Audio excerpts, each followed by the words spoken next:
aux présidents du groupe parlementaire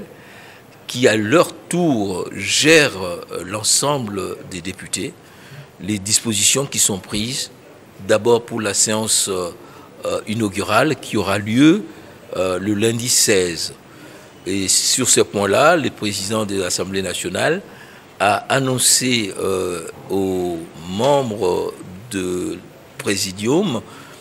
l'arrivée du président M. Bitogo Adama de l'Assemblée nationale de la Côte d'Ivoire, qui va donc honorer de sa présence la séance inaugurale de lundi. Après cette annonce,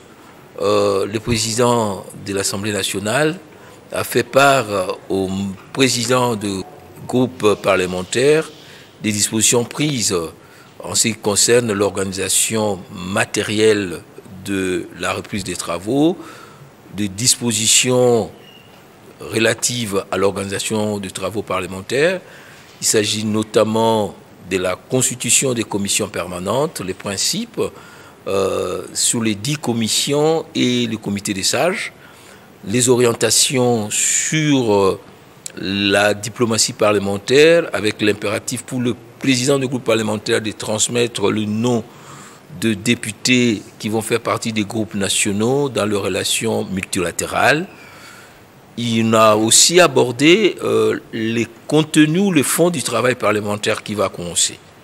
Sur ces points-là, la production législative doit se concentrer sur les questions essentielles de la vie de Congolais, à savoir la question de la sécurité à l'Est, la question de la reconstruction nationale à travers le programme 145 territoires, avec les infrastructures, la question de l'exploitation des ressources nationales, naturelles, et leur disponibilisation au service du peuple, la question de l'évaluation du grand projet du chef de l'État de la gratuité de l'enseignement et de la couverture médicale universelle, et d'autres questions qui doivent concentrer l'attention des honorables députés. Sur le plan du contrôle, le président s'est félicité du travail abattu par le député lors des vacances, à travers notamment les questions écrites. Il y a des questions écrites qui vont se transformer en questions orales et pourquoi pas en interpellation, parce que le Parlement a joué pleinement son rôle de contrôle. Sur ces points-là, nous allons aussi attendre le rapport de la Commission nationale des droits de l'homme, la Commission électorale nationale indépendante, qui doit continuer le processus électoral jusqu'au bout, avec notamment des élections qui n'ont pas eu lieu, notamment dans le Grand Bandundu et dans le Grand Équateur, et à Massimanimba, notamment, et à Mobaïmbongo.